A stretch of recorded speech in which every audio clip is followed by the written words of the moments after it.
उसके बाद जो असेंबली में कल आपने किया, उसके बाद उम्मीद की जा सकती है इस मुल्क से? उसके बाद कल जो आपकी असेंबली की मस्जिद से 20 लोगों के जूते चोरी हुए, उसके बाद उम्मीद हो सकती है? और मुझे उसकी जब मैं रिसर्च कर रहा था, तो मुझे किसी ने ये बताया है चीमा साहब कि व्हाट्सएप ग्रुप बने हुए हैं चोरों के। वो कहते हैं आपको कि जो जूता आपको चाहिए, साइज बताएं, हम आपको जूता पेश कर। मौलाना फजल रहमान ने आम इंतखाबात में खरीदो फरोख्त का संगीन इल्जाम लगा दिया, हुकूमत को जाली करार दे दिया। पाकिस्तान के अंदर रिपोर्ट हो रही है, पार्लियामेंट के अंदर से बहुत सारे लोगों के जूते गायब हो गए हैं। तो जूता चोर पार्लियामेंट के अंदर बैठा हुआ है, और ये कौन है जूता चोर, उसे ट्रेस करने की कोशिश करेंगे। लेकिन साथ साथ एक और खबर आई है कि एक भिखारी खातून ने 2 भिखारियों के ऊपर केस कर दिया है। खातून का यह कहना है कि ये जगह मेरी है, मैं यहां पर भीख मांगती थी, इन्होंने जुर्रत कैसे की कि इस जगह पर आई है। लिहाजा वो भी बड़ी इंटरेस्टिंग खबर आपके साथ। नमस्कार दोस्तों पाकिस्तानियों के रोज नए कारनामे आते रहते हैं, जिसे देख करके पाकिस्तानी मीडिया इस वक्त काफ़ी ज़्यादा परेशान है, क्योंकि पाकिस्तान के पार्लियामेंट की मस्जिद भी सुरक्षित नहीं है, जिसमें पाकिस्तानी मीडिया का कहना है कि 20 से ज़्यादा लोगों के जूतों को चोरी कर लिया गया है। जिस तरह से पाकिस्तान में चोरी की वारदात बढ़ रही हैं, उसे लेकर के पाकिस्तान में इस वक्त काफ़ी ज़्यादा ख़तरनाक माहौल है। पाकिस्तान इस वक्त काफ़ी ज़्यादा बेचैन है, क्योंकि पाकिस्तान के इकोनॉमिक हालात बहुत ही ज़्यादा बुरे हो चुके हैं। जूते मस्जिदों में चोरी करके बेच रहे हैं, ब्रांडेड शूज। ये इंडस्ट्री पाकिस्तान। और मैं जब इस पर रिसर्च कर रहा था, तो मेरे किसी एक भाई ने उसका हल भी बताया। उसने कहा जब भी जाएं, एक जूता उतार के दूसरा जूता साथ ले जाएं, या किसी दूसरी जगह रख दे, ताकि चोर को दूसरा जूता ना मिले। चोर हमेशा दोनों जूते चोरी करते, एक नहीं चोरी करते। तारड़ साहब, ये मस्जिदों में हो रहा है, तारड़ साहब, ये मस्जिदों में हो रहा है, मस्जिद में भी नहीं तारड़ साहब, हम माफ करते हैं, ये क्या बात है तारड़ साहब? इतना सोसाइटल डिजेनरेशन हो गई है। चीमा साहब, हजूर, मैं अर्ज करना चाहता हूं, मस्जिद तो यहां है ना।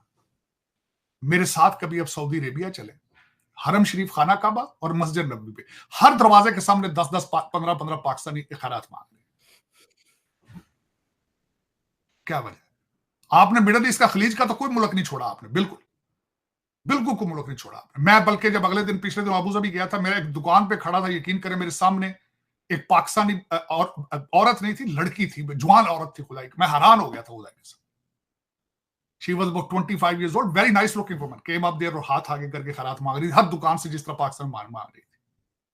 शलवार कमीज पहनी उसने। मैंने जो खड़ा, मेरे साथ कुछ इंडियन थे, वो जो दुकानदार थे, मैंने पूछा ये कौन? और कहीं पाकिस्तानी। उन्होंने कहा ये तो रूटीन है, जिसमें 15-15, 20-20 जवान लड़कियां आती हैं यहाँ पे, खैरात मांग रही हैं अबू धाबी। चीमा साहब, जब मुल्क का वजीर आजम खैरात मांग रहा है, सारा मुल्क IMF के सामने लेटा है, सऊदी अरेबिया के लेटा है, आप जब कर्जा लेने को जश्न मनाने कहें, जब आप अपना ऑक्शन करें और कहें कि ये लिस्ट मेन्यू है, क्या खरीदेंगे भाई आप? तो फिर आपके लोग खैरात नहीं मांगे तो और क्या मांगे? आप किस चीज पे चल? मैंने आपको अगले दिन अर्ज किया था, पहला तोहफा, पहली खैरात आप अमेरिका से $6 लाख आपने 1950 में लिया था, और नेहरू ने उस वक्त क्रिटिसाइज किया था। आज भी मोदी साहब ने उधर मध्य प्रदेश के अंदर एक जलसे में कहा है, उन्होंने कहा दहशत को प्रमोट करने वाली कंट्री आज आटे के लिए तरस रहा है। This is what happened today. आज कहा उन्होंने मोदी साहब, आज उन्होंने कहा मध्य प्रदेश एक जलसे में, उन्होंने नाम नहीं लिया पाकिस्तान का, एक कंट्री जो दहशतगर्दी प्रमोट करता था, आज आटे के लिए तरस रहा है। पर चले चीमा साहब, फिर जो आपको चलाने वाले हैं उनको पता ही होगा कि कंट्री किस तरह चलते हैं, दुनिया के नक्शों पे कंट्रीज किस तरह रहते हैं, किस तरह सर्वाइव करते हैं, क्योंकि आपको चलाने वाले सारे के सारे यूपेन को पढ़े हुए। यूपेन बहुत बड़ा इंस्टीट्यूशन, मैं तो बहुत बड़ा फैन हूं यूपेन का। और मैंने आपको बताया, आजकल मेरे पास टाइम नहीं है, बिजी हूं थोड़ा सा, लेकिन अपने लाइफ टाइम में सारे मेजर जितने आपके जो आईवी लीग स्कूल हैं और बरतानिया के स्कूल हैं, मैं इनको ना सिर्फ लेटर लिखूंगा, जाके मिलूंगा, इनको कहूंगा अपने एडमिशन प्रोसेस में चेंजेस लेकर आए, स्पेशली फॉर पाकिस्तानीज। अगर सऊदी आपका कंट्री खरीद लें, अगर आप इसको खुशखबरी समझते हैं, तो जश्न मनाएं। फिर मेरे ख्याल में मनाना चाहिए जश्न, वाकई अपने कपड़े बेचकर और उधार लेकर, अगर आप समझते हैं आप तरक्की कर रहे हैं। तारड़ साहब, हमारे पास क्या ऑप्शन है? आज इसहाक डार साहब ने कहा है कि $30 अरब का हमने इन्वेस्टमेंट मेन्यू पैकेज सऊदीज के आगे रखा है। जो लफ्ज उन्होंने इस्तेमाल किया है, इन्वेस्टमेंट मेन्यू पैकेज, मतलब कि हमने मेन्यू रखा है उनके कि इधर इधर आप इन्वेस्टमेंट कर सकते हैं। तो तारड़ साहब, आप इसको इनकरेज नहीं करेंगे कि एड और लोन लेने की बजाय हम कह रहे हैं कि इन्वेस्टमेंट करें? तो ये तो अच्छी चीज नहीं तारड़ साहब। इन्वेस्टमेंट नहीं है, ये चीजें आप बेच रहे हैं। मैंने पिछली दफा लफ्ज ऑक्शन का इस्तेमाल किया था, मैंने कहा था ऑक्शन है, इन्वेस्टमेंट नहीं है। इन्वेस्टमेंट कौन कहता है? चीमा साहब मुझे ये बताएं, किसी के मुंह से कोई लफ्ज सुना है आपने एक्सपोर्ट का लफ्ज? आपने मैन्युफैक्चरिंग का लफ्ज किसी के मुंह से सुना है? आपने किसी के मुंह से सुना है कि हम नौजवान जो सारे ये इस वक्त बेरोजगार फिर रहे हैं, जो जिहाद अल जिहाद के नारे लगा रहे हैं, इनको इंग्लिश और मैथ पढ़ाना, क्या किसी के मुंह से सुना है आपने बात?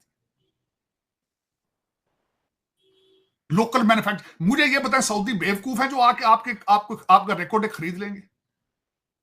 जिसने पीआईए खरीदनी है, बिजनेस डील होनी है ना, बेवकूफ होगा वो। और मैं आपको गारंटी कर देता हूं, अभी चेक कर लें आप, इसका जो पीआईए का चीफ है, जो भी पीआईए के चीफ होगा, फॉरेन एजुकेटेड होगा, मैं गारंटी कर देता हूं आपका चेक कर लें अभी जाके, आप डिफेंस के नीचे आती है आपकी पीआईए, सेक्रेटरी डिफेंस का पोर्टफोलियो देख लें आप, वो या एचिसोनियन होगा, सारा ऑक्सफोर्ड की डिग्रियां होंगी, हार्वर्ड नहीं तार साहब, बात तो सही है, अब क्या करें तार साहब, यही हमारे पास लॉट है।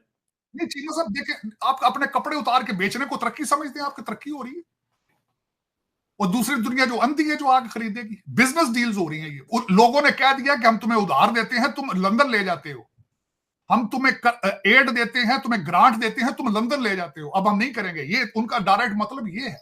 उन्होंने क्या उनको सानू बेचो को अपनी चीजें, गुर्दे दे रहे हो आप, नो आप किडनीज दे रहे हो उनको, अब गुर्दे बेच के तो अब जश्न मनाना चाहते हैं। आप कहते तरक्की हो रही है, क्यों तरक्की हो रही है? जश्न तो मनाना चाहिए सऊदियों को कि हमने एक चीज ली है, 5-7 फ्री ले ली इनसे। जश्न तो सऊदी अरब को मनाना चाहिए, जश्न तो आईएमएफ को मनाना चाहिए कि आप उनको इंटरेस्ट देंगे और आपका बजट वो बनाएंगे। पैसे तो आईएमएफ बनाएगा, बैंक है वो, नॉन प्रॉफिट बेसिस पे आईएमएफ थोड़ी चलता है वो। चीमा साहब वो तो इंटरेस्ट लेंगे आपसे, आपके गुर्दे ले रहे हैं वो आपके। आप कैसे मेरे 3 लफ्जों का जवाब देना, 3 लफ्ज आपने सुने किसी के मुंह से? क्या हम एक्सपोर्ट बढ़ा देंगे, हम पाकिस्तान के पासपोर्ट की वैल्यू बढ़ाएंगे, हम इस बच्चों को, पाकिस्तान के बच्चों को आर्टिफिशियल इंटेलिजेंस सिखाएंगे, हम इनको मैथ पढ़ाएंगे? किसी के मुंह से सुना आपने बात? मैं अगर गलत हूं तो मुझे बता, गाइड करें, मैं I'm willing to listen। हुई है और ये चोर है, कोई जूते उठाकर लेकर गया है। एक ये भी पॉसिबिलिटी मौजूद है कि जो जूते उठाकर लेकर गया है, हो सकता है कि वो चेरी ब्लॉसम से पॉलिश करके दोबारा वापस लाकर रख दे, यानी ये भी मुमकिन है। चूंकि वहां पर पार्लियामेंट में तो चेरी ब्लॉसम का भी, पॉलिश का भी, ब्रोच का भी जिक्र होता रहा है, हो सकता है कि उठाकर लेकर गया। अब ये चूंकि पता नहीं है कि जो जूते थे या बूट थे या क्या थे, वो काले थे या सफेद थे, यानी अगर काले होंगे तो चेरी ब्लॉसम तो हो सकती है, तो फिर पता नहीं कौन से है चोर, कौन से उठाकर लेकर गया है। अब चोर ने करना क्या है, क्या पहनने हैं तो ठीक है, इसका मतलब है 1 ले जाए 2 ले जाए, लेकिन 12 शूज बताया जा रहा है कि गायब हुए, 12 लोगों के जूते गायब हुए, तो इसका मतलब है चोर 12 हैं। तो अगर एक चोर 12 उठाकर लेकर गए तो ये भी अपने आप में एक सवाल है। लेकिन ये शो कर रहा है कि पाकिस्तान के सड़क के ऊपर कोई बंदा नहीं महफूज हो, कैसे महफूज हो सकता है जब पार्लियामेंट के अंदर सिलेक्टेड लोग जाते हैं, सिलेक्टेड लोग वहां पर बिठाए गए, सिलेक्शन का प्रोसेस होता है तभी आप जाते हैं वहां पर। तो सिलेक्शन के प्रोसेस में भी जो सिलेक्टेड लोग हैं वो भी अपने आप को नहीं बचा पा रहे, और डाकू पार्लियामेंट के अंदर, पार्लियामेंट के इर्द गिर्द और वहां पर मौजूद हैं, और जूते भी पार्लियामेंट के अंदर आपके महफूज नहीं है। एक तरीका हो सकता है जो हमने आमतौर पर देखा है, हम सारे भुगतते हैं या अक्सर हमें करना पड़ता है, आइंदा ये करें कि तमाम तरह जो पार्लियामेंट के अंदर जाएं और नमाज पढ़ने जाएं, अपने साथ एक एक ताला और एक एक संगल अपने साथ रखें, जो चेन होता है, और जो ही जूते उतारें तो दीवार के साथ बांध दें, यानी पार्लियामेंट की दीवार के साथ आप जूते बांध सकते हैं, नहीं तो आपके जूते वहां पर नहीं बचने। साथ एक और खबर है, यानी अंदाजा लगा लें ये चोर किधर से जूते वापस देगा। एक तरफ इन्होंने 12 करोड़ लोगों का मैंडेट चोरी करके डकार तक नहीं मारा, यानी मैंडेट चोरी करके इनके पेट नहीं फटे, इनका कलेजा नहीं फटा, और ये जूते वापस देंगे 12 लोगों के। 12 करोड़ लोगों को इन्होंने सरेआम उनका मैंडेट, उनकी इज्जत नफ्स, हर चीज इन्होंने चोरी की है, और उसके ऊपर इनके मुंह से चूं तक नहीं निकली, और जूते देंगे। अब एक खबर है, शाहिद हुसैन साहब बड़े प्रोमिनेंट जर्नलिस्ट हैं, बड़े जबरदस्त किस्म के इंसान है, कराची से रिपोर्ट करते हैं। बड़ी इंटरेस्टिंग खबर थी इन्होंने जो कराची के हवाले से दी है, ये 92 न्यूज के साथ काम करते हैं। इन्होंने ट्वीट भी किया हुआ है, लिखते हैं कि भिखारियों की भीख मांगने की हुदूद पर तनाज़ा, खातून भिखारी ने 3 भिखारियों के खिलाफ मुकदमा दर्ज करने का केस। खातून जो सऊदाबाद में फुटपाथ पर भीख मांगती थी, 3 दिगर भिखारियों को खातून को जगह छोड़ने का कहा। खातून भिखारी ने पुलिस के इनकार के बाद दरखास्त की कि अमीर खातून ने अदालत में यानी वो उस खातून ने अदालत के अंदर ये दरखास्त दायर कर दी।